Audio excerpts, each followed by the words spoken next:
Continuação de bom dia. O meu nome é Paulo Fidalgo, não sou engenheiro, portanto, se houver culpas a atribuir, não me cabem, a não ser pelo facto de ser pai de duas. Portanto, sou daqueles que têm filhas com profissão de filhos, mas não posso ser cancelado pelo que acabei de dizer, está bem? Bem, piadas à parte, a mim deram uma difícil missão de impedir que haja aqui desfalecimentos por falta de hidratos ou açúcares. Portanto, peço a vossa especial atenção e a vossa colaboração para cumprirmos, em primeiro lugar, o nosso dever de ser completos e esclarecedores, mas ao mesmo tempo rápidos, está bem? Eu vou deixar a senhora para o fim porque é da casa e vou fazer aqui um conjunto de perguntas que são essencialmente direcionadas a que cada um dos intervenientes consiga partilhar, no tempo escasso que temos, aquilo que, segundo a organização, é mais importante para o contrabalançar de ideias, perspectivas e visões para os problemas que aqui temos, que, como sabem, é mobilidade. Mobilidade é uma umbrella, ou é um guarda-chuva que tem muita coisa por baixo. Vocês são representantes de entidades de natureza associativa ou empresarial e, portanto, é essa a perspectiva que nós aqui queremos escolher. Eu vou começar por António Comprido e pedir-lhe que, em nome da EPCOL, nos diga, enquanto membro do Conselho Consultivo da ENSE para as reservas petrolíferas, como é que avalia a importância da fiscalização da ENSE no cumprimento das obrigações legais dos operadores obrigados à constituição e manutenção das reservas de segurança dos produtos petrolíferos. Muito obrigado à ENSE pelo convite e parabéns pela organização. Acho que esta ação está a decorrer com muita animação, com uma grande participação e com intervenções muito interessantes, algumas delas também muito controversas, mas é óbvio que é da discussão e dos diferentes pontos de vista que se pode encontrar os caminhos que todos procuramos. Eu só uma palavra para a EPCOL, porque ainda não é muito conhecido. Enfim, nós somos a redenominação de uma anterior associação que era mais conhecida, a APETRO, e muito rapidamente hoje somos a EPCOL, Empresas Portuguesas de Combustíveis e Lubrificantes, porque resolvemos recentrar a nossa atividade e a nossa atenção naquilo que são estas linhas de vetores energéticos. Portanto, nós somos efetivamente empresas que vão na cadeia de valor desde a produção à comercialização dos combustíveis e também dos lubrificantes, passando também por todo o setor intermédio da armazenagem, que todas as grandes empresas e instalações de armazenagem existentes em Portugal são nossos associados. Feita esta rápida introdução, também temos uma fortíssima ligação internacional. Nós somos uma associação transversal em Portugal que interagimos com 4 associações europeias.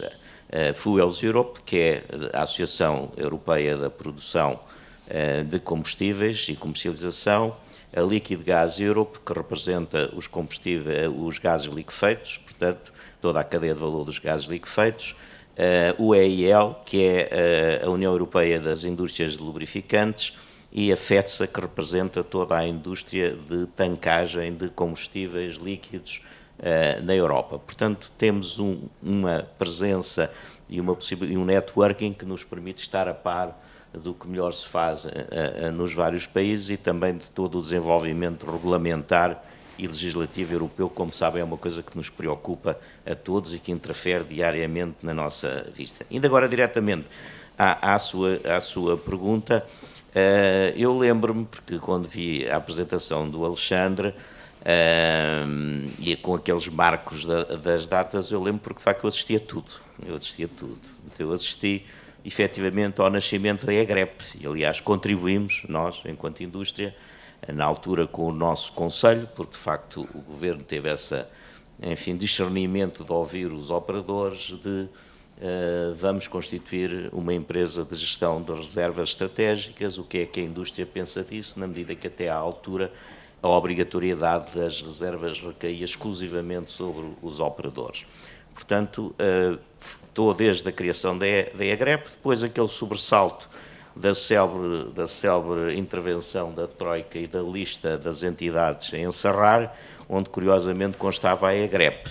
Portanto, só que alguém de repente se lembrou de dizer: está bem, meus senhores, mas preparem 300 milhões de euros para pagar ao consórcio bancário que financiou a constituição das reservas. Enfim, ai, afinal já não podemos acabar com a EGREP, então o que é que vamos fazer? Aumentamos a EGREP e criamos a NMC, e criou-se uma organização, parece-me na altura um bocadinho desequilibrada, indo inclusivamente retirar à Direção-Geral de Energia e Geologia uma série de competências que gerou, ao longo de muitos anos, felizmente, vejo essa fase ultrapassada, grande animosidade entre as duas organizações, com prejuízos claros para os operadores económicos. Felizmente, e parabéns ao Alexandre, parabéns ao anterior diretor-geral Jerónimo Cunha, ao atual Paulo Carmona, pelo esforço que estão a fazer para conseguirem efetivamente conviver e cada um cumprir as suas missões. E depois, enfim, para complicar um bocadinho as coisas, a certa altura foram dadas competências também à AES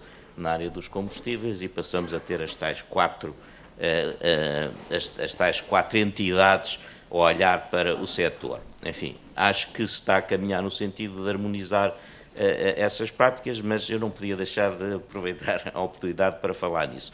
A questão das reservas é muito importante, o papel da fiscalização, mas o papel da fiscalização está prejudicado se não tiver um enquadramento jurídico que seja favorável a que essa fiscalização dê bons resultados. E nós temos uma situação que é um custo que depois os consumidores pagam, o ter reservas. Ter 90 dias líquidos, correspondem a 100 dias brutos, mas 90 dias de consumo em combustíveis líquidos, nomeadamente, e isto começou por ser apenas derivados de petróleo, ou em crudo ou em derivados de petróleo, custa dinheiro.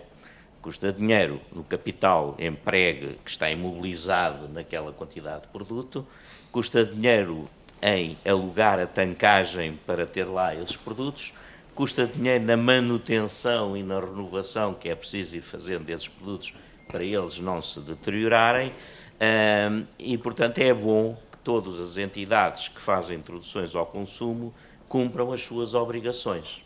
A obrigação é nacional, é do país, mas depois ela é passada em 1/3 para esta entidade e em 2/3 para os próprios operadores. Mas, no fim, são os operadores que pagam tudo.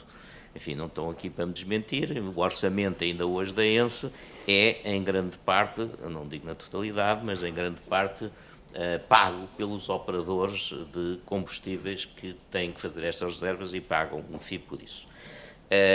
Ao haver, e é aqui que entra a questão da fiscalização, vi aqui as virtudes da fiscalização, de ser encarado como uma parte positiva, mas também tem que ser encarada como uma fiscalização no sentido tradicional da palavra, e de penalizar quem não cumpre, identificar e penalizar quem não cumpre. E é aqui que às vezes as coisas falham. Nós sabemos que existem alguns operadores no mercado nacional que reiteradamente não pagam as reservas à ENSE. Ora, isto cria destruição na concorrência, além de outras práticas que não cabe agora aqui estar a falar, que são usadas por determinados operadores, cria destruições no mercado que no fim acabam por prejudicar não só os operadores que cumprem as suas obrigações, mas depois os consumidores em última análise. Portanto, é extremamente importante que a ENSE, neste setor, atue, mas era também importante que fossem dados, fossem feitos os ajustamentos necessários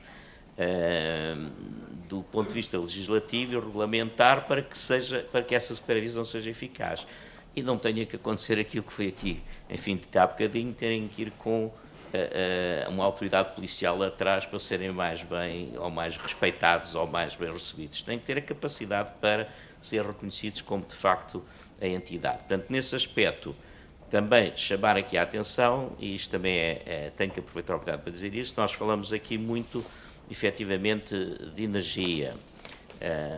Eu sou engenheiro e sei que a energia tem várias formas. Vejo sistematicamente uma das formas de energia, que é a eletricidade, apropriar-se e querer se identificar com a palavra energia. A eletricidade é um vetor energético. A energia é uma coisa mais vasta. E até devo dizer que 25% da energia que se consome, final, é eletricidade. 75% não é eletricidade. E se formos para o setor dos transportes, e este painel é sobre mobilidade, 98% dos transportes são alimentados com combustíveis líquidos. Ainda uma grande parte de origem fóssil, mas já com uma parte significativa de origem renovável através dos biocombustíveis. É estranho, nestes debates e nestas conferências, muitas vezes esta realidade ser quase ignorada. Portanto, na realidade, se nós queremos ter sucesso na descarbonização da economia, temos que pensar neste vetor energético e na forma de o descarbonizar, e não apenas em visões utópicas de o substituir. Isto é, passarmos do mundo do domínio dos combustíveis líquidos para o domínio da eletricidade. Enfim, há bocadinho falou-se aqui, assistiu-se, se me lembrar do roteiro para a neutralidade carbónica inicial, era só eletricidade, depois lá apareceu mais tarde o reconhecimento do papel do hidrogênio, o reconhecimento do papel do gás natural, e parece que os últimos que vão ser reconhecidos como indispensáveis são os combustíveis líquidos, cada vez de origem menos fóssil e mais renovável. Mas estamos a assistir a uma revolução, foi aqui há bocadinho, mas estamos a assistir também a uma transição. Eu continuo a gostar da palavra transição, porque queremos que ela seja justa, não deixar ninguém para trás, temos que efetivamente encontrar as formas mais custo-eficientes para fazer essa transição e garantir a sustentabilidade, não apenas do ponto de vista climático, mas do ponto de vista ambiental na sua generalidade. Nós às vezes esquecemos que, enfim, todos temos a noção, eu próprio tenho em minha casa painéis solares a produzir eletricidade, todos temos a noção que é uma fonte de energia limpa. Bem, é uma fonte de energia limpa na produção da eletricidade, mas temos que ver o que é que aconteceu para produzir os painéis solares, não entrar aqui. Aqui, efetivamente, se calhar, isso não está a ser devidamente tido em conta e contabilizado. Portanto, voltando à questão, e para não gastar muito mais tempo, as reservas são extremamente importantes, mas é muito mais importante que todos cumpram as suas obrigações, e daí o papel muito importante e que nós saudamos, e do ponto de vista da EPCOL e dos seus associados, manifestamos a total disponibilidade, desde os tempos em que foi criada a EGREP até hoje, que sempre o fizemos, através da nossa participação no Conselho Consultivo, como referiu, mas não só, para ser crítico, quando precisamos ser críticos, mas sê-lo de uma forma justa, aberta, transparente, passando à entidade, neste caso a ENSE, que muito prezamos, os nossos pontos de vista, que não temos de maneira nenhuma a pretensão que sejam os únicos que estão corretos, mas que devam ser tidos em conta para a sua melhor atuação. António Comprido, muito obrigado pelos seus comentários, muito claros.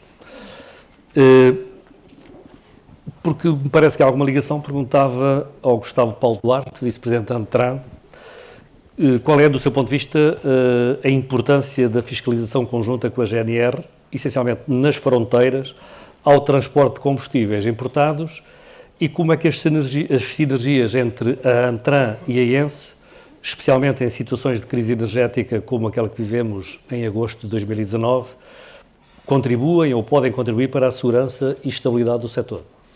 Muito obrigado pelo convite. Bom, a nossa relação relativamente à incorporação e à fiscalização destes produtos, nós somos um prestador de serviços e, portanto, eu presto serviço a quem me paga o serviço do transporte e, portanto, não me cabe a mim, a entidade de fiscalização, muitas vezes, critica-se muitas vezes os transportadores pela importação, mas a importação é um serviço como qualquer outro. Eu posso ir buscar combustível como posso ir buscar fraldas a Salamanca. Portanto, não nos cabe a nós este tema. Agora, aquilo que de facto acontece, o inverso, é que eu, quando vou à Espanha, com alguns clientes portugueses, trazer produto de Portugal para a Espanha, paro em alfândegas, onde tenho que declarar o produto à entrada. O inverso não acontece. E, portanto, nós, transportadores, eu carrego todos os dias em Huelva da Cepsa, a Cepsa incorpora o produto do Algarve e do Alentejo a partir do seu centro de carga em Huelva, eu não tenho que parar em lado nenhum e parte-se do princípio que a CEPSA cumpre os seus desígnios, mas para mim a CEPSA é tão cliente como outros quaisquer e, portanto, não me cabe a mim este tema. De facto, a incorporação do produto em sistema nacional deve sim ser declarado. Agora, se é meramente administrativo, se é físico, em que tem que parar em algum sítio para fazer aqui alguma declaração deste produto, acho que é um tema a discutir.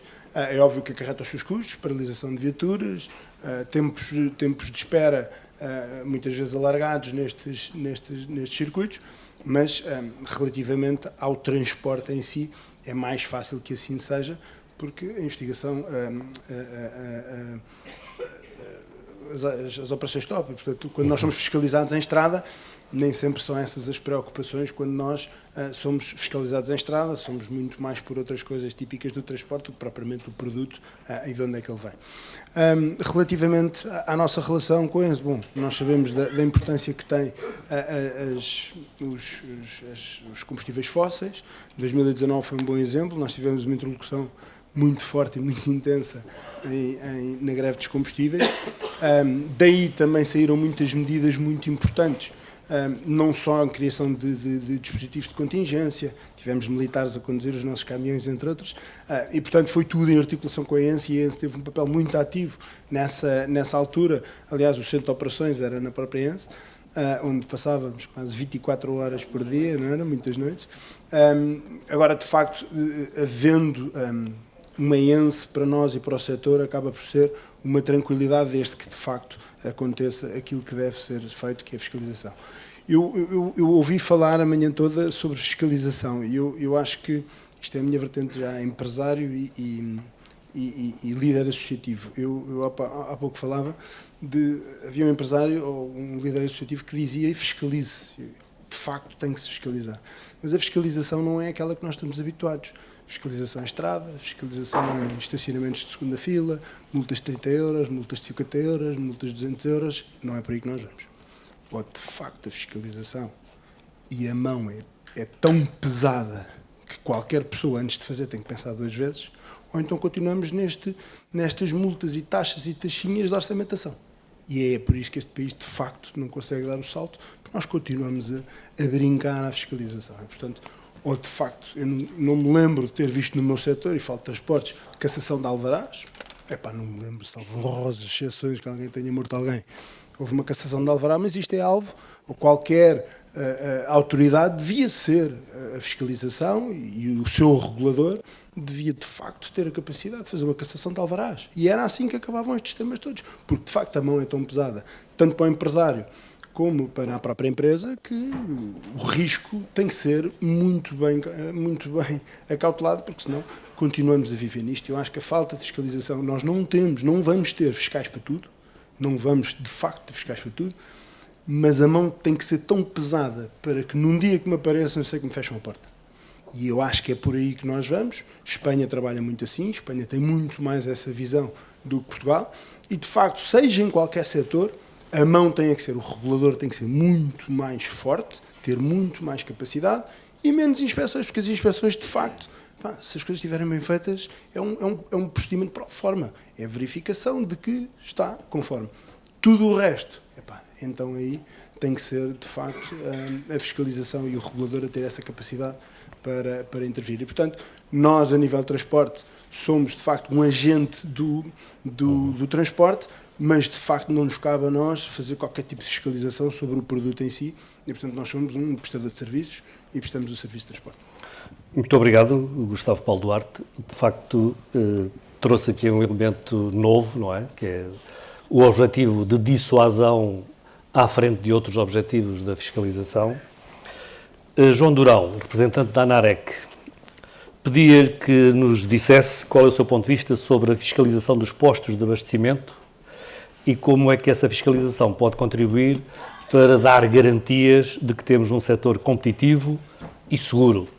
E já agora, assegurando a qualidade dos combustíveis que todos nós consumimos. Bem, eu quero ser muito breve, agradecer este convite da ENSE e dizer que somos, se calhar, um dos principais clientes, entre aspas, da ENSE. Para mim, como Presidente da Associação Nacional de Revendedores de Combustíveis, a relação que temos tido com a ENSE é espetacular. É uma relação acima da média em todos os aspectos e, por isso, acho que se consegue estes bons resultados. Ou seja, quem abastece um carro num posto de abastecimento de combustíveis em Portugal quase tem uma garantia, um selo de garantia de que abastece produto de qualidade. E isso é dito agora aqui. Chegam-me na realidade, mesmo a mim, à ANAREC, muitas queixas da qualidade dos combustíveis, não sei o quê, não tem nada a ver, é tudo um show-off, na realidade é como dizia ali o colega, se calhar às vezes é o guarda-lamas que não está bom e já dizem que é dos combustíveis. Para mim, e depois congratulo-me também com uma coisa. Eu sou também Presidente de uma Assembleia Geral, de uma cooperativa, sou Presidente da Assembleia Geral de Vinhos.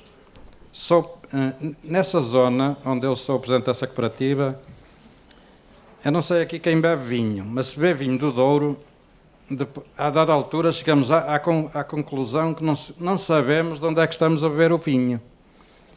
E o que é que acontece? A região do Douro está neste momento mergulhada num problema gravíssimo, miséria. E porquê? Porque não há fiscalização. Toda a gente diz, falta a fiscalização no Douro, no vinho.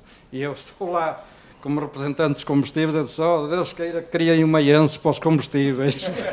Para o vinho, para o vinho. Para o vinho. Isto já o disse até em direto em algumas situações. O Douro mergulha numa crise, entra lá vinho espanhol a 30 cêntimos e sai de lá como do Douro a 1 euro e a 2 euros e mais. E isto é grave. Portanto, a fiscalização para mim tem uma vertente muito positiva e congratulo-me sinceramente com a ENSE. Depois, eu aqui há tempo estava também, voltando ao vinho, estava numa reunião com o IVDP e ele dizia-me, nós só temos 150 pessoas. E eu disse, caralho, 150 pessoas é pouco. Eu não sei quantas tem a ENSE. Inspectores 21. 21. Eles têm 150 e acham que são poucos. Eu digo-lhe uma coisa, às vezes apetece, na realidade a liderança é muito importante e isto tem a ver com liderança. Ainda há tempos vimos um caso, aconteceu um problema de fugitivos que parece que o problema era a liderança. E na realidade na ENSE eu acho que há a liderança, acho que as coisas funcionam bem e fico muito satisfeito porque eu posso perguntar, desculpas aos resultados, e a ENSE apresenta resultados. Isto é verdade, na área dos combustíveis estou muito satisfeito. Tive aqui há pouco uma intervenção atrás que eu achei muito infeliz. Eu também represento os revendedores de garrafas de gás. E posso garantir a esse colega que disse aqui que o revendedor de garrafa de gás, eu quero ser um contributo para a solução, não um problema. A garrafa de gás, eu próprio já carreguei garrafas de gás às costas, levei à casa das pessoas, prestamos um serviço social e não ganhamos nada, 70% na garrafa de gás. Garanto-lhe que os revendedores de gás vivem com uma dificuldade tremenda. Pronto, mas eu aí não me queria alongar muito, não queria entrar em problemáticas, mas queria dizer isto. Nós, nos combustíveis, na ANAREC, na garrafa de gás, queremos ser parte da solução, não do problema. Muito obrigado, João Durão, representante da ANAREC, que confirma aqui a boa relação que tem com os fiscais da ENSE e que enriqueceu o debate, trazendo um tópico novo que associa o vinho do Douro, obrigado por essa referência, a toda a questão dos combustíveis. E não vamos deixar cair esta ideia de ter uma ENSE para o vinho. Eu atrevo-me a sugerir ao Presidente da ENSE que promova um estudo de alargamento das competências, porque realmente constituir reservas resolvia em parte o problema do Douro. Embora já haja muitas reservas no Douro, sobretudo de vinho do Porto, não é? Porque há a lei do terço que obriga a que essa reserva exista. Pedro Faria, da UVE, diga-nos, por favor, do seu ponto de vista, há entraves, e se há, quais são, à mobilidade elétrica em Portugal e como é que a sua organização está a colaborar com as autoridades que têm alguma coisa a ver com isso, a ERSE, a DGEC, a ENSE e a MOBIE, para resolver e ultrapassar esses problemas. Okay, antes de mais, muito obrigado pelo convite. Eu aqui sou um bocadinho um peixe fora d'água, não é? Se nós, eu costumo fazer isto, é Quantos utilizadores temos na sala de veículos elétricos? Conseguem levantar a mão? Temos muitos. Híbridos também contam? E? Híbridos também contam? Desde que liguem à tomada, contam. Então, pronto. Os tais 2% que nos atribui são verdadeiros e deverá ser essa a percentagem na sala. Também não querendo ser polémico, aqui já ouvi dizer 2 vezes que o problema dos painéis fotovoltaicos era o que estava a montante na sua produção. É fantástico como a gasolina e o gasóleo nasce na ponta da mangueira, não é? Portanto, nós quando chegamos lá, ele nasceu ali, não há nada a montante, não houve transportes, não houve nada por ali. Portanto, essa é uma nota que eu queria... Não quero. Podemos discutir numa outra vez. Por favor, eu peço a vossa colaboração, senão o almoço se não fosse o almoço, teria todo o gosto. Bom, a nossa associação é relativamente jovem, como a mobilidade elétrica em Portugal. Um dos nossos principais objetivos, e é um entrave à mobilidade elétrica, é a passagem de informação credível. Os mitos que existem sobre a mobilidade elétrica. Nós tivemos um exemplo há 3 semanas, quando foi o incêndio aqui junto do aeroporto. A primeira ideia que surgiu e a crítica fácil foi: é um veículo elétrico que iniciou aquele incêndio. E foi isso que ficou. Entretanto, já foi clarificado, tudo já foi esclarecido, não foi nada um veículo elétrico, mas agora associações como a nossa e muitas pessoas terão anos de trabalho pela frente para esclarecer as pessoas e para explicar: não foi um veículo elétrico que criou. Vai acontecer, ok? Vai acontecer. Nós vamos ter incêndios provocados por veículos elétricos. Nós vamos ser tantos, não é? Portanto, vamos crescer e embora a probabilidade de incêndio provocado por um veículo elétrico seja 60 vezes menos, isso vai acontecer no futuro. Relativamente a outros entraves para a mobilidade elétrica, a instalação dos postos de carregamento em Portugal leva muito tempo. Nós estamos habituados a construir um edifício e podemos esperar 1 ano ou mais pela instalação, pela chegada da potência. Num posto de carregamento, colocamos o posto no sítio e ele estaria pronto a operar se a potência lá conseguisse chegar. Esse é um grande entrave. Nós temos alguns postos, algumas situações em que se leva quase 2 anos a conseguir chegar a potência a esses pontos de carregamento. Temos que conseguir criar uma via rápida para estes casos e não estamos a conseguir. Mas nós também temos a tendência de individualizar a culpa. Não é? Temos muito...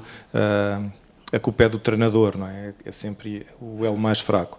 E aqui não existe, efetivamente, um culpado. Nós não podemos ir aqui para a E-Redes ou para que é aquela que aparece sempre como a maior culpada nesta questão dos ramais de potência. E não é. Nós temos muitos outros intervenientes que é preciso colaborarem e que é preciso ajudarem a que este processo seja mais célere e que se crie aqui uma via rápida. Atualmente temos uma situação inaceitável nas autoestradas. É o nosso principal problema. Ninguém vai mudar para a mobilidade elétrica quando chega a uma área de serviço e vê 5 carros na fila para carregarem. Perdemos ali. Não vai haver uma transição para a mobilidade elétrica quando isso acontece. E estamos com uma dificuldade muito grande. França conseguiu resolver este problema com uma separação total da concessão da área de serviço para os postos de carregamento, tornando-os até independentes da concessão da autoestrada e de todas as outras concessões. Nós temos que evoluir na nossa lei para conseguir algo semelhante. A Alemanha também já foi no mesmo caminho e, portanto, nós temos que ter uma segurança para os operadores de longo prazo, que não se vede àquilo que é o prazo mesmo de concessão da própria autoestrada ou daquela área de serviço. Esses são os principais entraves à mobilidade elétrica. Há outros, mas de menor dimensão. Relativamente à nossa colaboração com as entidades, nós temos a felicidade de ter na associação pessoas muito conhecedoras e que conseguem ajudar nos processos. E a credibilidade que a associação conseguiu em poucos anos dá-nos essa ajuda. Nós realmente conseguimos ter um discurso fluido com todas estas entidades. A ENSE é uma delas. Nós temos tido um diálogo fluido e já reunimos diversas vezes tentando também nós ajudarmos naquilo que pode ser a função. Aqui, ao contrário de todos na posição de utilizadores, a fiscalização tem, mais do que o garante da segurança, questões de concorrência e de nos garantir que as possibilidades do utilizador são iguais. Nós temos, na mobilidade elétrica, só para dar aqui um exemplo, nós temos atualmente um dos operadores que é vedado a um tipo de veículos, a Tesla, não é? Portanto, temos só os veículos Tesla a carregarem nos postos deles e só os carros deles. Nada, mas absolutamente nada, garante ao utilizador de que aquela eletricidade, aquele volume de kWh que é colocado dentro do carro, está certo, está correto. Não temos nenhum controle sobre isso. Isto não pode continuar. Portanto, temos que atuar sobre este ponto. Mas, felizmente, sentimos mesmo que somos ouvidos, e fica já aqui o nosso obrigado aqui na casa onde estamos, mas por todas as entidades temos essa sensação. Pedro Faria, da UV, muito obrigado. Um tópico muito importante, parece-me, que é abastecer de energia, no caso da mobilidade elétrica, é um fator crítico. É mesmo. Muito bem. Sara Fradique, da IENSE. Por último, mas não por menor consideração, apenas porque, sendo da casa, cabe-lhe acabar. De que forma a fiscalização da IENSE, no âmbito da mobilidade, garante as tais condições equitativas para que haja uma concorrência e uma transição energética que seja justa e que beneficie tanto os consumidores quanto os protagonistas do negócio? Então, antes de mais, boa tarde e agradeço desde já a questão colocada. Então, em primeiro lugar, a IENSE assegura que a fiscalização seja aplicada de forma igual, independentemente do vetor energético a que vamos, seja ligado à bioenergia, seja na área da eletricidade ou combustíveis fósseis, entre outros. Aqui um exemplo disto, no meu caso específico, pronto, eu sou inspetora e sou a mais recente na equipa e já tive a oportunidade de ir a diversas ações de fiscalização e quer eu, quer os meus colegas, garantimos sempre essa transparência e imparcialidade, tanto que para nós é igual, a esse nível, irmos fiscalizar um posto de combustível em Guimarães ou, por outro lado, irmos até ao sul de Portugal fiscalizar um operador de ponto de carregamento que esteja numa qualquer via pública. Até porque, e é de realçar também, a IENSE é acreditada pelo IPAC, no âmbito da fiscalização, segundo a norma 17.020, o que faz com que todos os inspectores sigam o mesmo procedimento. O que é que de facto é importante? É que os operadores desenvolvam as atividades deles com segurança e que estejam de acordo com a legislação que esteja em vigor. E isso leva-nos a um outro ponto que também já tem sido abordado, que é a competição saudável. Ou seja, a realização destas ações de forma contínua e consistente assegura a que todos os operadores tenham as tais mesmas condições para poderem competir no mercado e não havendo a tal concorrência desleal. E isto resulta, no final, um benefício para os consumidores, porque cada um é livre e tem o direito de poder escolher a solução energética que mais lhe convém, seja ela renovável ou não havendo qualquer distorção no mercado. E com isto, penso que posso dizer que a IENSE acredita que este é o itinerário correto a seguir, garantindo que o mercado seja justo para qualquer operador, imparcial e correto, e sempre de mãos dadas com a transição energética justa. Muito obrigado, Sara Fradique. Bem, só para fazer uma síntese final, penso que se justifica uma palavra de congratulação à IENSE e à organização. Se alguma dúvida tiveram ao longo do processo de preparação sobre a pertinência ou a importância deste evento, esta manhã deve ter sido esclarecedor. Vi sempre sinais de muita maturidade dos representantes do negócio, não apenas na aceitação do princípio da legalidade e da prevenção e da fiscalização, mas, sobretudo, mostrando uma reflexão própria sobre a atividade que desenvolvem e as repercussões que têm na atividade dos outros. É natural que, num mercado livre, cada operador e cada associação de operadores tenha muito claro qual é o seu interesse, seja capaz de o verbalizar e de o propor aos restantes protagonistas e às autoridades, e terminava com uma ideia final, é que o árbitro deste jogo tem de ser o consumidor. E o consumidor só será árbitro deste jogo se puder ter uma decisão informada. E, portanto, atrevia-me a deixar como nota, talvez numa próxima oportunidade pudéssemos trazer também aqui para o palco consumidores ou representantes dos consumidores, porque, sendo eu um especialista de marketing, me parece que todos aqueles que passaram aqui têm que falar com aqueles que não estão cá. Em primeiro lugar, para lhes explicar as virtudes e as possibilidades que cada produto tem. E todos os produtos têm lugar. E depois porque, em muitos casos, na maioria dos casos, a decisão não será uma eleição única por o produto A ou pelo produto B. Provavelmente todos nós, na nossa vida, haveremos de ser, ao mesmo tempo, clientes de vários protagonistas que aqui estiveram. E é nessa altura que sabermos bem aquilo que existe, sabermos bem o value for money de cada uma das propostas, nos vai ajudar a sermos soberanos como consumidores. Muito obrigado, convido-vos agora a desfrutarem do almoço que a organização preparou. Muito obrigado.